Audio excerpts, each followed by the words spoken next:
están? Me da nuevamente mucho gusto saludarles aquí en la parroquia de Nuestra Señora de Guadalupe, aquí en Atizapán de Zaragoza, en la colonia Adolfo López Mateos. Esta parroquia que por gracia de Dios el Padre Martínez quien va guiando, nos va pastoreando, y él es quien hizo ahora esta invitación en la gran misión que hubo. Estoy invitando a toda la comunidad, si alguna persona alcanza a ver ahorita el video, una vez que ya está, también lo duplicamos y lo subimos en la página de la parroquia, y quiere venir. Todos estamos reuniéndonos todos los martes a las 5 de la tarde en este curso de introducción a la Biblia, conociendo las bases de nuestra fe.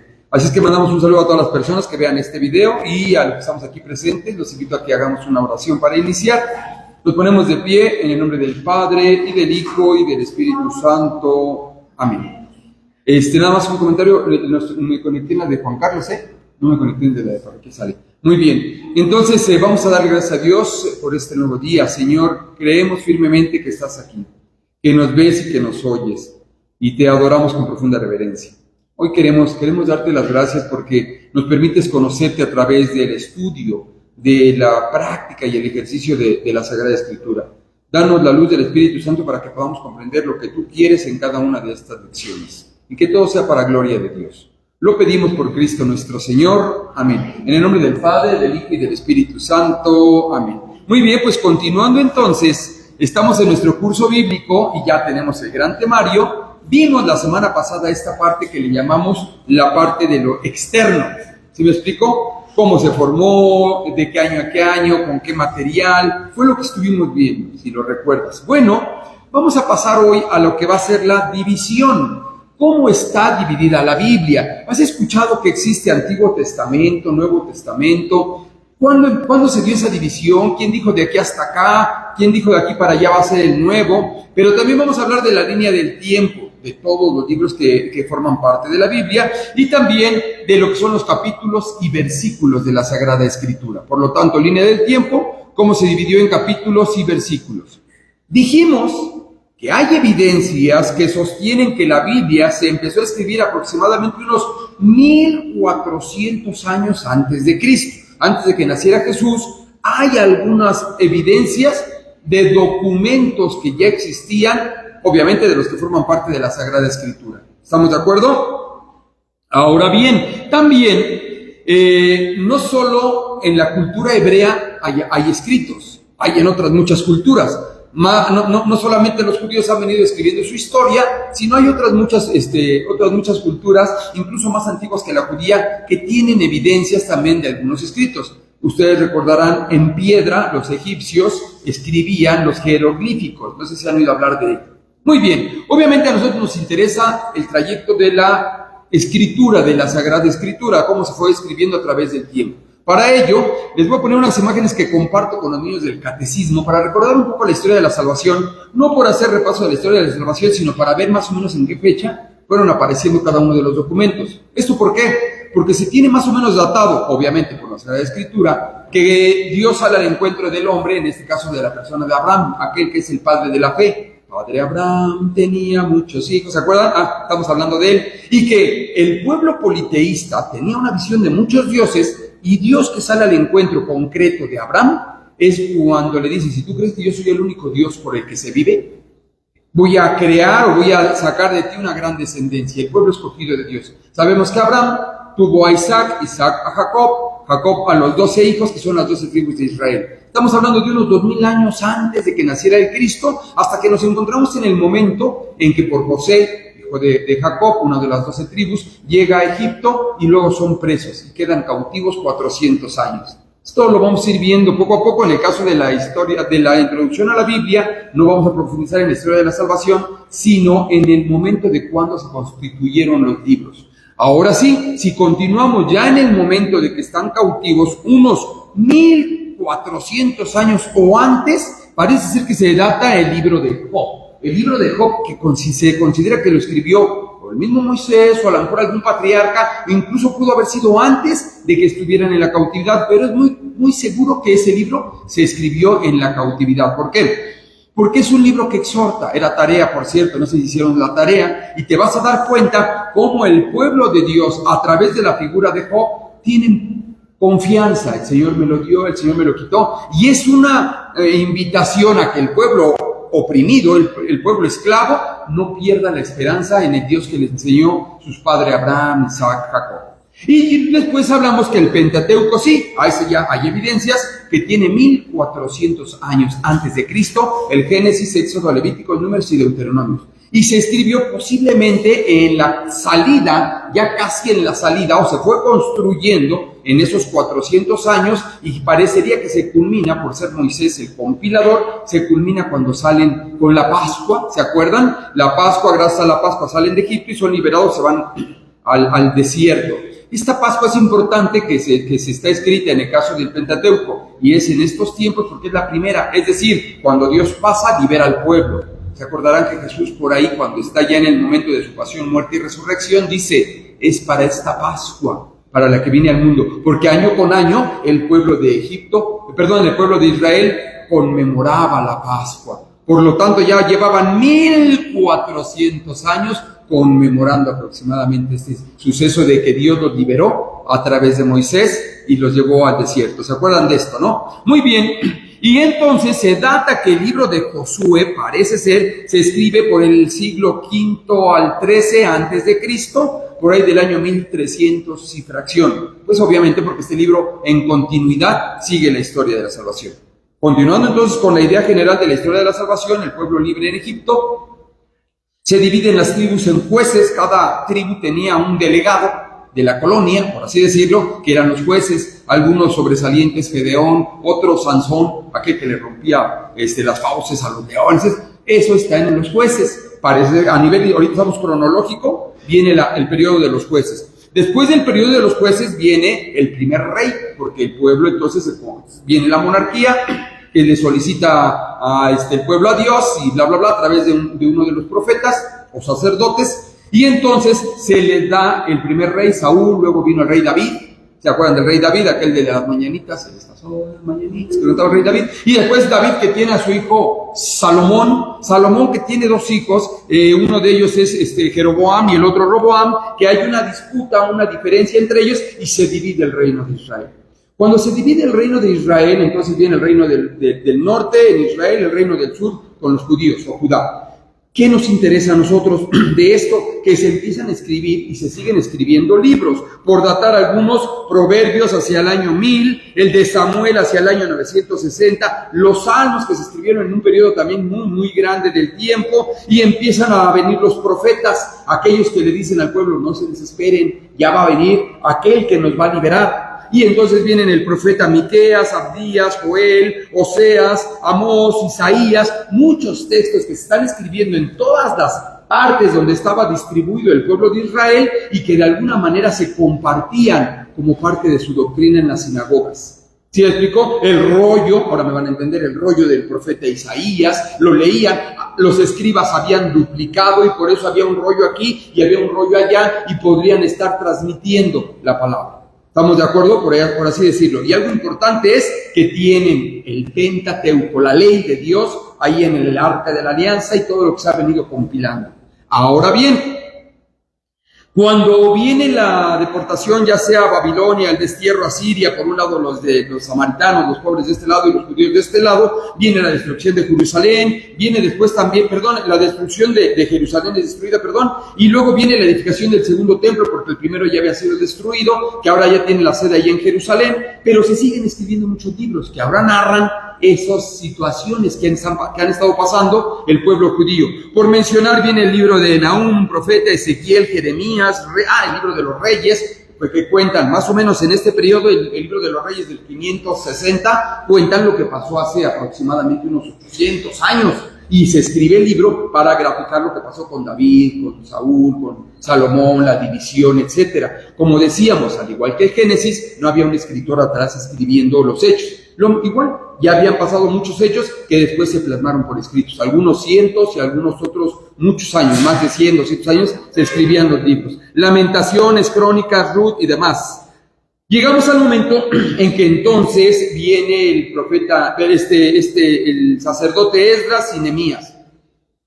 que resulta que ellos vuelven o buscan que el pueblo de Dios regrese a su unión, regrese a la Sagrada Escritura, y es cuando viene el momento de la Septuaginta, aquella biblioteca de Alejandría que mandan a traer a todos los escritos de todas las culturas, incluyendo la del pueblo de Israel. Y ahí es donde se traducen de 6 ancianos de cada tribu, no importando en dónde estaban las tribus, de 6 ancianos, se juntan los 72 ancianos, hacen una traducción de los libros que ellos consideraban palabra de Dios, y entonces se nace la Septuaginta con 46 textos. Y llegamos al momento de Cristo. Cuando Cristo nace, el pueblo de Israel en su general, cuando transmitían la palabra de Dios, tomaban la Septuaginta como base, estos 46 textos. ¿Estamos de acuerdo hasta aquí? ¿Vamos bien? Y después entonces es fácil entender que estos son los de antes de Cristo, y cuando nace Cristo, por ahí del año 33, que es cuando viene la pasión, muerte y resurrección, sus seguidores escriben textos sobre la vida de él, y obviamente los evangelios que cuentan su vida, y otros que cuentan los hechos que hicieron los seguidores de que había resucitado, y así sucesivamente. Y lo mismo pasa en el Nuevo Testamento. No crean que el primer libro fue Mateo. Parece ser que el primero de los evangelios escritos fue el de Marcos, por ahí del año 60. Pero un primer texto que ya hablaba del cristianismo, de aquellos de la Iglesia Católica, de aquellos que creían en el Cristo, el libro de Santiago, por ahí del año 47. Y después por ahí del año, ¿qué te gusta? 60 al 100, algunos textos como los de Juan, que por cierto en el libro de Juan, el Apocalipsis, fue el último que se escribió, por ahí del año 100. ¿Sí me explico? Entonces, estos 27 libros, que son los que surgen en el tiempo de ya muerto Cristo, Cristo los manda a predicar, ellos, sus apóstoles, también plasman por escrito. ¿Hasta aquí vamos bien? ¿Eran los únicos libros? No, pero eso lo vamos a ver en otra sesión. Pero había muchos libros. La evidencia es que se usaba la Septuaginta, los 46 libros, y más porque Cristo y los apóstoles la utilizó. Y ahora estos nuevos cristianos, seguidores de Cristo, usaban la Septuaginta y empezaron a escribir más libros. ¿Sí vamos bien hasta acá? Es como la gran historia, por así decirlo, de cómo se constituyeron y en qué tiempo se fueron escribiendo los libros de la Sagrada Escritura. Puse un general aquí, y por eso es que antes de Cristo, aquellos libros que platican que va a venir el Mesías, y después de Cristo, aquellos libros que dicen este era el Mesías. ¿Sí? ¿Vamos bien hasta acá? Muy bien. Ahora, si pudiéramos graficar la Sagrada Escritura, en una imagen, esta es la Biblia. Si tú siempre habías tenido la idea de que es un libro bien grandotote que hay que leer, no. Biblia significa biblioteca, viene de biblón, que es rollo o pergamino. Y entonces en nuestra biblioteca, en la parte superior, tenemos los libros antes de Cristo o Antiguo Testamento. Y en los libros de abajo tenemos los libros del Nuevo Testamento, después de Cristo. ¿Vamos bien hasta acá? Y así sería, de tal manera que cuando tú buscas un libro, vas a tu biblioteca, agarras uno de ellos, y por eso estás en el libro del profeta Isaías. Importante ubicar que si estoy en el libro del profeta Isaías, estoy antes de que naciera Cristo. Por lo tanto, debo de comprender que este libro tendrá algo que decirme con relación a al que ha de venir. ¿Sí me explico? Ya yo empezaría mal, esto me estoy adelantando, pero yo ya empezaría mal si empiezo a hacer interpretaciones como si ya hubiera estado aquí. Bueno, no, por eso es un profeta. Y eso es importante porque mucha gente agarra la Biblia y se pone a leer, es palabra de Dios, sí, pero hay que ubicar en qué momento y por qué se está diciendo. Hasta aquí, vamos bien. Ahora bien, vamos a recordar un poco. Miren, la Sagrada Escritura entonces se divide en dos grandes partes, Antiguo Testamento y Nuevo Testamento. Cuando hablamos del Antiguo Testamento, hablamos de 46 rollos o pergaminos, la Septuaginta. ¿Estamos de acuerdo? Y algo importante para las personas que van a ver este video y no compartan la fe que Cristo dejó en la Iglesia Católica, sino que se dividieron, se seccionaron porque se reformaron con el protestantismo, para este momento lanzar una pregunta. No eran 46. Históricamente hablando, estamos ahorita, no estoy haciendo ni nos estamos metiendo en conceptos de fe, estamos hablando que en el momento histórico, cuando Cristo nace, en la Sagrada Escritura que tienen, los libros, palabra de Dios que existen, es la Septuaginta. Ya todos, incluso los judíos del tiempo de Cristo, el mismo Cristo y posteriormente los apóstoles. Cuando muere Cristo, sus seguidores escriben muchos libros, pero en especial estos 27. 27 libros. Obviamente, si no se requiere gran ciencia para entender que, 46 y 27, los 73 libros de la Biblia. Del Antiguo Testamento, estos 46, 21 son históricos, narran hechos que pasaron, otros son 7 sapienciales y 18 proféticos. En el Nuevo Testamento son 5 históricos, 21 sapienciales, un profético. ¿Sí? Vamos bien hasta acá. Y por eso les decía, obviamente, la suma de 27 más 46, 73. Pero todos los 73 tienen como centro a Cristo. Los antes de Cristo, porque ahí viene el Mesías, porque están explicando cómo va a ser o qué es, y después de Cristo explican qué es lo que Él enseñó. Hasta aquí yo creo que está muy fácil. ¿Sí? ¿Vamos bien? Ok, entonces, cada libro, todo esto es catequesis, cada libro está dividido ahora en versículos, capítulos, para facilitar su localización de algún texto. Vamos a hacer ahorita un ejercicio. Imagínate que queremos encontrar en el libro de Mateo el capítulo 6 y los versículos del 9 al 13. Alguien me dice, a ver, ve a la Biblia, busca en el libro de Mateo, entonces ya de entrada la pregunta de los 64,000. ¿Tendré yo que ir al Antiguo Testamento o al Nuevo Testamento? Al Nuevo Testamento. Y entonces ya de entrada esto me ayuda mucho porque entonces al ubicar el libro de Mateo voy a entender que es algo que sucedió una vez que el Cristo estuvo con nosotros. Lo más seguro es que me ayude a entender qué es lo que Cristo quiso que nosotros hiciéramos o hagamos con relación a la historia de la salvación. ¿Sí vamos bien hasta acá? Eso ya de entrada es muy bueno. Pero bueno, no vamos a hacer interpretaciones, ahorita vamos a aprender cómo alcanzar una cita. Entonces, ahí está el texto. El texto ya lo saqué de ahí de la Sagrada Escritura, lo pegué aquí y dice en el libro de Mateo, del el capítulo 6, los versículos del 9 al 13, ustedes pues oren de esta forma: Padre nuestro que estás en el cielo. Ahora, ¿no fue una oración que inventó el Papa? No. O sea, Jesús nos enseñó a orar, y cuando tú quieras saber dónde está el Padre nuestro, ya si te lo quieres aprender, está padrísimo, Mateo 6, del 9 al 13. Ahí está el Padre Nuestro, los que quieran leer. Ahora bien, está dividido en versículos. Yo puse los versículos de esta manera. Primero, el libro de Mateo, arriba a la derecha, nos va a indicar en la Sagrada Escritura, nos va a indicar el libro en el que estamos. Aquí arriba ya puedo yo ubicarme, y el numerito que tiene a un lado para que sepa en qué capítulo voy. Si se va comprendiendo, y así va a ser más fácil. Y después está dividido precisamente en versículos. La intención de los versículos es que este texto lo pudiéramos dividir para enfocarnos en alguna parte concreta del texto. ¿Sí vamos bien hasta acá? Y entonces ahí está el libro de Mateo, los versículos del 9 al 13. Si tuviéramos que ponerlo por escrito para poder entendernos en el trabajo pedagógico, poder enseñar, bueno, entonces vamos a decir que Mateo lo voy a abreviar con una M y una T, y yo debo de entender que eso significa Mateo. Por lo tanto, voy a empezar a aprenderme todas las abreviaturas de cada libro. Por lógica suenan: Marcos, MC, Marcos, ¿no? Mateo, MT, así suena obvio, ¿no? Lucas, LC, Juan, JN, y así nos va a ser más fácil la localización de los textos. Por otro lado, los versículos, y el capítulo, ahí estamos en Mateo capítulo 6, y los versículos, antiguamente, que ahorita no afecta a ello, pero antiguamente se ponían con números pequeños, como se citan los pies de página. Se ponían con números pequeños del 9-13. Si lo pones del mismo tamaño no pasa nada, nada, divídelos con una coma para que sepamos que el primer número se refiere al capítulo y los siguientes números se refieren a los versículos. Esto está fácil de comprender. Oye, pero ¿qué pasa si me ponen esta cita? Entonces ¿a qué libro tendría yo que ir? A Juan. ¿En qué capítulo? 3. ¿Qué versículo tengo que leer? Ideal, si poco a poco empiezas a conocer la Sagrada Escritura y sabes que en Juan 3:16 dice que tanto amó Dios al mundo que le entregó a su Hijo único, para que todo el que crea en Él no se pierda, sino que tenga vida eterna. Y se acuerdan, por ejemplo, un método muy buenísimo que les voy a recomendar terminando este curso es el que sigue, Apologética, con el Padre Luis Toro. Y vas a ver cómo te empiezas a aprender un montón, y no por aprenderte de memoria, sino porque le empiezas a dar sentido a todo ello. Pero ¿qué pasa si me ponen esta cita?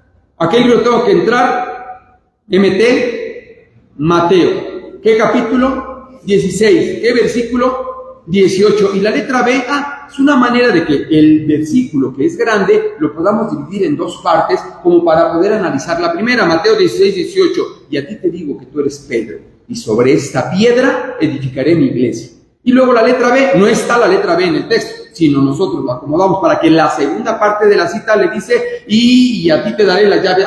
Le dice, tú eres Pedro, y sobre esta piedra edificaré mi iglesia. Los poderes del infierno no van a poder por contra ella. Entonces ya yo podría analizar de este versículo dos partes. Y así podría ser. Por último, si me ponen una cita como esta, ¿qué querrá decir? GN, Génesis. Entonces te das cuenta, no es tan difícil, nada más usando la lógica. Y si le ponen 1 SS, ¿a qué te suena? 1 y siguientes.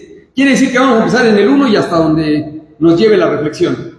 Vamos bien hasta aquí y así sucesivamente. Si yo pongo, por ejemplo, no lo sé, en la de arriba, Mateo 6, del 9 al 13, 18, quiere decir que voy a leer los versículos del 9 al 13 y después me voy al 18, porque algo quieren complementar ahí, o algo así.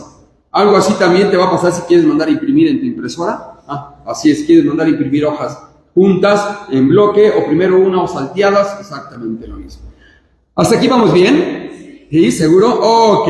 Originalmente la Sagrada Escritura, la Biblia, se escribió sin capítulos, sin versículos, todo así como lo ves ahí. Es decir, si yo te dijera, a ver, vamos a leer, no sé, en el rollo del profeta Isaías. Sí, pero ¿qué? Donde dice Isaías que una virgen va a concebir un hijo. ¿Y dónde? Y ve cómo está escrito. ¿Dónde voy a encontrar? ¿Cómo? ¿Sí me explicó? Por eso la necesidad de versículos y capítulos. Ahora bien, agrégale que el hebreo antiguo, es decir, el texto original de la Biblia, no contiene vocales, como las nuestras, no tiene vocales, son puras consonantes. Y aquí puse un texto, lo que hace más grande, sin las vocales. Ahora dime, ¿cómo lo voy a encontrar? Y si ni sé hebreo, ¿cómo lo voy a hacer?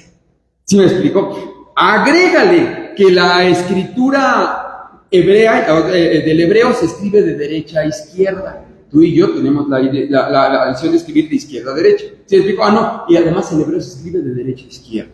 ¿Por qué es importante hacer esta acotación? Porque muchos de nosotros nos sentimos teólogos de la Biblia y nos ponemos a traducir la Biblia como si de veras, y ni siquiera nos acercamos al texto original. Y algunos se paran el cuello del protestante diciendo, no, mira, el texto original, seguro, al menos sabes de lo que estás hablando. Vamos a intentar hacer un ejercicio pequeño que nos ayude a comprender un poco la visión del texto bíblico. ¿Sí vamos bien? Del texto que está en la parte superior, les decía, escribe de izquierda a derecha. Vamos a tomar una pericopa, un pedacito.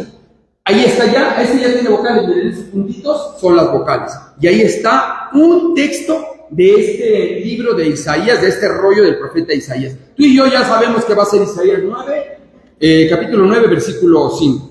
Pero imagínate cómo voy a traducir cada una de estas palabras. Y luego, si no tenían vocales, menos. Vamos a tomar esta, que es la última. Agradezco que pongan atención aquí mejor. Esta que es la última, pongan atención. Y resulta que vamos a intentar traducir esta palabra. La última de este texto de Isaías 9:5. Hice las letras grandes para que las podamos comprender. Aquí está la primera, aquí está la segunda, aquí está la tercera y aquí está la cuarta. Vamos a tratar de traducir qué dice ahí. Si yo quisiera hacerlo a nuestro español, el conjunto de letras que tú y yo ocupamos se llama abecedario. Y por eso tú y yo utilizamos el abecedario, por nuestras letras A, B, C, D, E, F, G. Si fuera en griego, si quisiéramos hacer la traducción en griego, no vamos a utilizar el abecedario. Vamos a utilizar las letras griegas, alfa, beta, gamma, delta, alfabeto. Pero tú y yo decimos abecedario y alfabeto como si fuera lo mismo, porque suponemos que se refiere a las letras que usamos. Y entonces en el hebreo, ¿cómo se le llamará al hebreo? Precisamente al conjunto de las letras que lo conforman, Aleph, Bet, Gimel, Dalet, Alefato. Ahí están las letras hebreas. Son todas las letras que existen en el hebreo. ¿Estamos de acuerdo? Con estas letras, igual que en el español, se forman todas las palabras sabidas por ver. ¿Sí vamos bien? Ok. Ahora ayúdenme a encontrar estas 4 letras. La primera letra está aquí abajo a la derecha y es la letra Shin. Claro, como la J no se pronuncia J, es el nombre de la letra, pero tiene un sonido. La J. ¿Estamos de acuerdo? En este caso la Shin sería algo así como que el Sh. ¿Estamos de acuerdo? Que lo tendríamos que unir con alguna otra letra. La siguiente letra, a ver si me ayudan a encontrarla. Arriba a la derecha es esta que se llama Lamed, que es la de L. Entonces sería y vamos a intentar acercarnos a la pronunciación así directa, burda. Ya en el hebreo, obviamente, y quien nos pueda dar hasta clases de hebreo, pues nos va a decir, no, mira, la pronunciación sería por acá. Pero hasta aquí vamos en ¿Vamos bien hasta acá? La siguiente letra, que es esta, que es la Ba, entonces se pronunciaría así, Sha-la, hasta la B. Voy, Sha-la. Parece ser que va hasta ahí. Y cierro con esta letra que se llama Mem, que es como la M de nosotros, sería Shalom. ¿Sí le suena la palabra? Shalom. Bueno, pues ya con vocales sonaría Shalom. Su mejor pronunciación, Shalom. Hay grupos parroquiales que hasta se ponen Shalom. Y ahí tiene las vocales, ¿ya las vieron? Muy bien. ¿Y qué significa Shalom? ¿Alguien de ustedes sabe? Shalom, paz. Shalom. Cuando Jesús entra, precisamente, cuando estaban las puertas cerradas y saluda a sus apóstoles, Shalom, la paz sea con ustedes. ¿Sí vamos bien hasta acá? Muy bien. Precisamente el texto de Isaías 9:15 dice, porque un niño nos ha nacido, un hijo se nos ha dado. Le ponen en el hombro el distintivo del rey y proclaman su nombre, Consejero admirable, Dios fuerte, Padre que no muere, Príncipe de la paz. Obviamente, no estamos haciendo ahorita ninguna traducción, ni estamos haciendo ninguna interpretación, pero como este es un libro del Antiguo Testamento, Isaías, que es un profeta que está anunciando algo, para ti, para mí es muy fácil comprender que se refiere a Jesús. Si vamos bien hasta acá, claro, un judío va a decir, no, estamos mal, eso no es cierto, ya. Empezaríamos a la parte de la exégesis y hermenéutica, que es un tema que vamos a ver un poquito más adelante. Pero hasta aquí vean qué dificultad para poder traducir una palabra de 4 consonantes. ¿Vamos bien? Ahora imagínate que te dijera que me ayudaras a encontrar algún texto bíblico y que lo tradujeras y que realmente comprendieras el significado del texto. Es que la importancia de la tradición y de la fe. No todo el pueblo sabía leer y escribir. Por eso lo que anunciaba el profeta, lo que anunciaba el sacerdote, lo que leían del rollo, el pueblo lo creía y lo sabía. ¿Se me explicó? La tradición es columna vertebral de cualquier cultura. Tan así que tú y yo, nosotros los mexicanos, tenemos muchas tradiciones arraigadas que nos ayudan y nos identifican gracias a que mi papá, mi mamá me lo enseñó. Pero gracias a que mis abuelos se los enseñaron a ellos. La tradición es lo que mantuvo precisamente viva todo el tiempo la Sagrada Escritura. Porque en algunos momentos, más cuando están en la cautividad, les queman los libros, queman el templo, y ahora que vamos a... ¿Dónde decía eso? Yo recuerdo que el profeta Isaías decía que iba a venir el consejero admirable, el príncipe de la paz. Y nuevamente los escribas empiezan a volver a poner todo ello. Más adelante veremos, ¿y cómo nos equivocaron? Puede ser, vamos a ver qué pasó. ¿Sí vamos bien hasta acá? Muy bien. Entonces, vamos a poner un ejemplo concreto. En Hechos de los Apóstoles 1:20, ya lo tengo acá, habla por lo de la elección de Matías.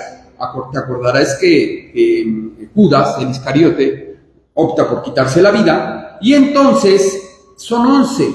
Y tomando la palabra Pedro, estando con los otros 10, la comunidad de los discípulos pequeños que se estaban acercando en este momento, que estaban creyendo en el Cristo, Pedro toma la palabra y dice, estaba escrito en el libro de los Salmos, fíjate, ya de entrada aquí, en este libro de Hechos de los Apóstoles 1, capítulo 20, Pedro dice, estaba escrito y hace referencia a la Septuaginta, el libro de los Salmos, pero eran 150 salmos.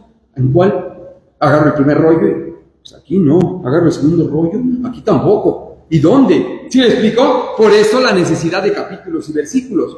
¿Qué estaba escrito? Que su morada quede desierta y que nadie habite en ella, pero también está escrito que otro ocupe su cargo. Y es cuando viene la sucesión de, ponen a Matías, que era uno de los 12 apóstoles. Ahora vamos a ver otro ejemplo. Aquí nos la pone difícil, más o menos porque dicen los salmos, 150 salmos. Y luego así en hebreo, ¿cuándo voy yo a encontrar este texto? Vámonos a otro texto, el de Mateo 2, del 17 al 18. Por lo de la muerte de los primogénitos. ¿Te enteraste que cuando nace Jesús, según Herodes quiere ir a adorarlo y resulta que no, que los reyes o los magos de Oriente se van por otro lugar y para no errarle matan niños hasta 2 años. ¿Sí se acuerdan de eso? Que nosotros tenemos una conmemoración en diciembre, la de los santos inocentes. Bueno, ¿cómo lo plantea el agiógrafo o el que escribió el libro de Mateo? En el capítulo 2, versículo 17 dice: así se cumplió lo que había anunciado el profeta Jeremías. Ya no la puso fácil. ¿A qué rollo tenemos que ir? Al de Jeremías. Claro, si Jeremías tiene, no lo sé, por ejemplo, 30 capítulos, bueno, nosotros ya sabemos que son capítulos, pero si era un rollo muy extenso, pues a leer para poder encontrar ese texto.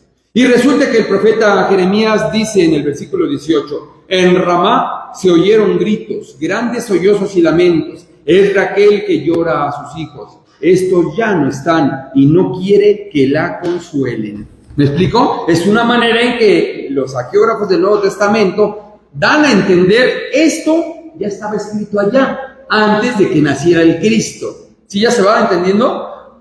Última, Lucas 4 del 16 al 20. Esta es muy interesante porque es el mismo Cristo. Es el mismo Cristo el que cita las Escrituras. Es decir, en Lucas 4, estoy buscando en la parte superior, encuentro el 4 y me voy a los versículos del 16 al 20. Llegó a Nazaret, donde se había criado, y el sábado fue a la sinagoga. Como era su costumbre, se puso de pie para hacer la lectura y le pasaron el rollo del profeta Isaías. Ahí está más sencillo de entender, o el libro del profeta Isaías. A alguien en la sinagoga que él acostumbraba a ir, tenían el rollo de Isaías, lo saca, se lo dan. Y créanme que hay una película muy padre, se llama la de Jesús de Nazaret, de Franco Zeffirelli, es el productor, es la que vemos normalmente en la Semana Santa. Y cuando Jesús, el personaje de Robert Powers se llama el personaje, el actor, toma el rollo, lo abre, lo cierra, lo besa y lo entrega, porque era una admiración por la Sagrada Escritura, que eso más adelante lo vamos a ver. Pero ¿qué fue lo que sucedió? Entonces le pasaron el rollo del libro del profeta Isaías. Jesús, literalmente así lo dice, desenrolló el libro, se hacían esto. Sí, ya se va entendiendo. Les digo que como nosotros ya tenemos aquí todo compactado, a veces no dimensionamos ni valoramos todo ello. Nos pasa lo del chavo del video de la semana pasada. ¿Vamos bien? Entonces, desenrolló el libro y encontró el pasaje donde estaba escrito: el Espíritu del Señor está sobre mí. Él me ha ungido para llevar buenas nuevas a los pobres, para anunciar la libertad a los cautivos y a los ciegos que pronto van a ver, para despedir libres a los oprimidos y para proclamar el año de gracia del Señor. Jesús entonces enrolló el libro, lo devolvió al ayudante y se sentó. Mientras todos los presentes estaban los ojos fijos en él, empezó a decirles, fíjense lo que Jesús estaba presente, se meten broncas, no es cierto. Hoy esta escritura se ha cumplido ante ustedes. O sea, a ver, ¿cómo crees? Hoy, ante sus ojos, se ha cumplido esta escritura. ¿Me explico? Entonces, obviamente no vamos a hacer un análisis, pero ya en el contexto de que estamos hablando, hay mucha profundidad, y a lo que también nos interesa es que a él le pasaron el rollo del profeta Isaías, uno de los libros que formaban parte de la Septuaginta. ¿Sí vamos bien? ¿Hasta acá? Ok, así entonces, bueno, por citar, está en Isaías 61:1, ese que dijimos que era. Y una manera muy importante en el caso de la Sagrada Escritura de la latinoamericana, la de Jerusalén también lo tiene, es que en las costillas vas a tener las referencias. Por ejemplo, en este que acabo de leer, nos manda aquí en Lucas 4 del 16 al 20, aquí abajo a la izquierda dice Isaías precisamente 61:1. Y así yo puedo ir haciéndola, y ahorita me la ponen bien fácil. Si les explico, pues es que no lava. Yo dejo los trastes y ya no la ponen tan fácil. Y no la ponen tan fácil que muchos, por eso es que se pierden en sus interpretaciones y llegan a tu casa con la Biblia. No, hermano, la Biblia dice, créemelo, yo siempre con mucho amor me les quedo viendo y les digo, está bien, vamos a alabar a Dios y a vivir como hermanos, pero si notas su abismal ignorancia en el manejo de la Sagrada Escritura. ¿Sí vamos bien? A veces nada más por aprendernos 2 citas creemos que ya sabemos todo, y no es lo sano. Muy bien, ahora, ¿cómo se fueron dividiendo los textos bíblicos? Primero, la necesidad de los judíos para leer las Escrituras semanalmente dio nacimiento a la primera división de lo que ellos tenían como libros sagrados. Para ti, para mí, la palabra Biblia, bueno, Biblia, pero libros sagrados, que es otra interpretación muy exacta de lo que sería la Sagrada Escritura o Sagrada Escritura. En Israel, fíjense, los judíos dividieron la Torá, se le llamaba la Torá, el Pentateuco, los primeros 5 libros de la Biblia. Un punto extra que me diga los primeros 5 libros de la Biblia: Génesis, Éxodo, Levíticos, Número y Deuteronomio. Esa era la palabra de Dios, aquellos rollos sagrados recibidos por Moisés y que los contaban en el arca de la alianza, y ahí estaba Dios presente. ¿Sí vamos bien hasta acá? ¿Qué fue lo que hicieron? Dividieron los 5 libros, todos los rollos, en 154 secciones para que pudieran ser leídos en voz alta de forma semanal en el transcurso de 3 años. O sea, si tú ibas a la sinagoga sin faltar, de hecho no podías, eras judío, no podías faltar, era ese 10 de Dios. Tú y yo nos damos la libertad de a veces no ir, no al domingo, cosas así, pero un judío como tal tenía que estar en la sinagoga. Después de 3 años ya había repasado todos los rollos venidos de Dios, o sea, el Pentateuco. ¿Sí? ¿Vamos bien hasta acá? Mientras que los judíos en Babilonia, es que se dividieron, es que tenían broncas y unos andaban por acá y otros andaban por allá. Dividieron la Torá, porque también tenían la palabra de Dios, son hijos de Dios en el pueblo de Dios, dividieron la Torá en 53 o 54 secciones para que pudiera ser leída en un año. Se aventaban bloques más grandes, los leían, los interpretaban, el adulto, el anciano es el sabio, pues, era el que traducía y les explicaba y les interpretaba lo que Dios quería para su pueblo. ¿Sí? ¿Vamos bien hasta acá? Ahora bien, entre los siglos, fíjate, 6 y 10 después de Cristo, es decir, ya Cristo había muerto, ya se habían escrito los 27 libros, ya había pasado un montón de cristianos que habían dado su vida por Cristo, muchos papas, muchas cosas, los padres de la iglesia, te hablo casi 500, 600 años después de Cristo. Escribas, ni siquiera católicos, ni siquiera, escribas judíos llamados masoretas desarrollaron el llamado texto masorético, que es el Antiguo Testamento que hoy conocemos, tal cual. En este periodo los masoretas introdujeron las vocales y entonces eso facilitó la cercanía con Dios, facilitó la comprensión de este Dios que se revela, porque entonces ya era muy extenso el pueblo de Dios y muchos se quedaban muy cortos en las interpretaciones.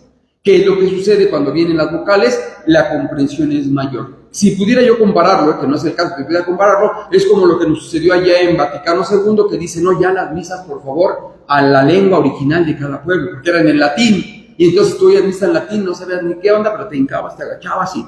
¿Me explico? Cuando se hace esto, todo el mundo tenemos una unión más fuerte con la Sagrada Escritura. Ya desafortunadamente ahorita ya la hacemos y la hacemos como queremos. Se le ha perdido cierta respeto, veneración, pero la evidencia es que con las vocales que introdujeron los masoretas, los acentos y signos de puntuación, se facilitó esto. Además, subdividieron las antiguas 54 secciones de la Torá en 669 segmentos más pequeños llamados shidrim, a fin de facilitar la ubicación de ellas, es decir, como versículos. Y entonces ya te decían, en el libro tal, en la sección tal, en el verso, en el shidrim tal. ¿Sí? ¿Vamos bien hasta acá? Estamos hablando de hace casi 1000 años, ¿no? Ahora bien, entre el año 1234, bueno, ya no nos suena tan lejos, en el año 1234 al 1242, un obispo, obviamente de la única iglesia que existe, la Iglesia Católica, un obispo de la iglesia, Stephen Langton, cuando era maestro de la Universidad de París, que nada más por ponerle una florecita a la Iglesia de Cristo, universidades de la Iglesia de Cristo, las universidades de la Iglesia Católica, porque no habían otras. ¿Sí explicó? Las grandes universidades que existen son de la iglesia precisamente para empezar a cultivar al pueblo. Ya más adelante el protestantismo ya es otra cosa que hablaremos después. Ciertamente entonces él era obispo, cuando era maestro de la Universidad de París, es quien tiempo después él llegó a ser el arzobispo de Canterbury. ¿Esto qué tiene que ver? Porque él se da la tarea de poner versículos. Uno de los primeros intentos fue del dominico italiano Santo Spanignio. Él, en 1528, publicó en León una Biblia toda entera, subdividida con los actuales versículos que tenemos ya hoy. Te hablo de 1528, cuando ya se le pusieron los versículos que tú y yo ya tenemos. Y ahorita sí ya es más fácil para ti y para mí, no solamente la localización de textos, que en el primero de los casos es lo que queremos, sino la comprensión teológica, la doctrina, la catequesis, se vuelve mucho más sencillo en la transmisión de nuestra fe. ¿Sí? ¿Vamos bien hasta acá? Y hay un dato muy curioso que me encontré, bueno, vamos a platicar, eso no es que me lo he encontrado yo y por eso no, la historia de la iglesia lo cuenta también, que Roberto Stefano era un editor protestante, considerando que para 1528 ya se había dado la reforma protestante, pero más adelante, un editor protestante empleó los versículos de Santos Panignio para el Antiguo Testamento, es decir, ocupaban estos mismos versículos. Y un dato curioso, Panignio no le puso versículos a los deuterocanónicos, que es un tema que vamos a ver la otra semana, unos libros que tienen cierta disputa a nuestros hermanos protestantes. Es que la iglesia les puso libros, es que los protestantes le quitaron libros a la Biblia, porque son 73, no, son 66, eso lo vamos a ver la semana que viene, no vayan a faltar.